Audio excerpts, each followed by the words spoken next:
Okay, we're going to do the solution to number 20 from January 2020. Okay, so it gives us a quadratic and it asks us to express the answer. When expressed in a plus bi form, what is the value of b? So what's the number in front of I?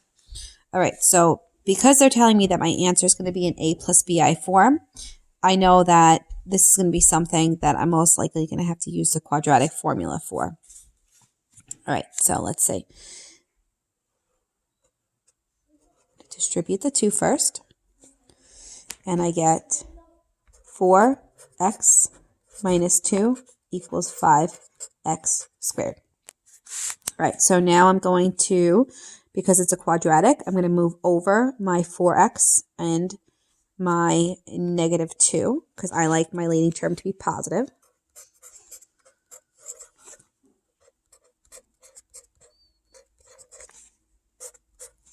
Okay, so I have 5x squared minus 4x plus 2. All right, so if you weren't sure, you would probably go into AC method here, which is not a bad thing to do, or try. When you multiply first with last, you get 10, and there's no factors of 10. That will give me negative 4, so I know I'm going into the quadratic formula. Okay, quadratic formula is given to you on your reference sheet. You don't need to memorize it. You just need to know how and when to use it.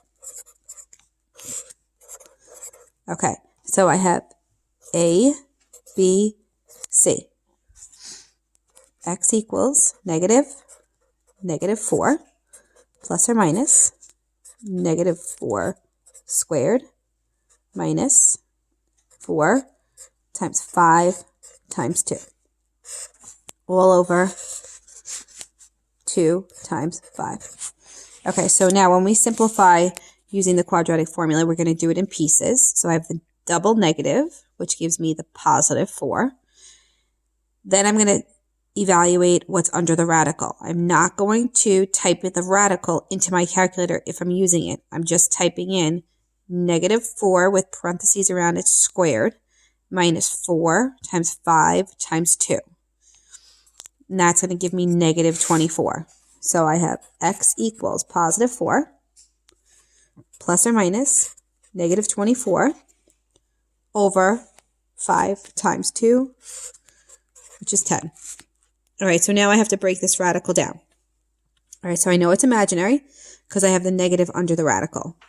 So I'm going to take this negative 24 off to the side, and I'm going to make a factor tree of prime factors.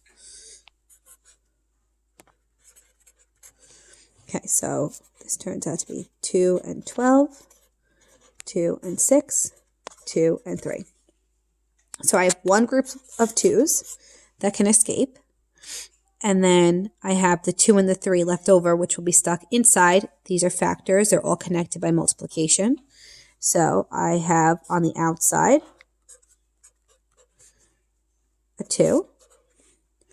On the inside, a 6, because 2 times 3 makes 6. And then because of my negative, I have an I. I'm just going to leave the I out of the way right now. All right, now as soon as we break down the radical, then we can simplify. So we can divide both of these terms by 10. Remember, you can't divide the number inside the radical. So 4 divided by 10 will simplify to 2/5. And 2 divided by 10 will simplify to 1/5. Okay, now they're being tricky here. They want to know what would B be. So they want to know what's the number in front of the I. The number in front of the I is radical 6 over 5, making my answer 2.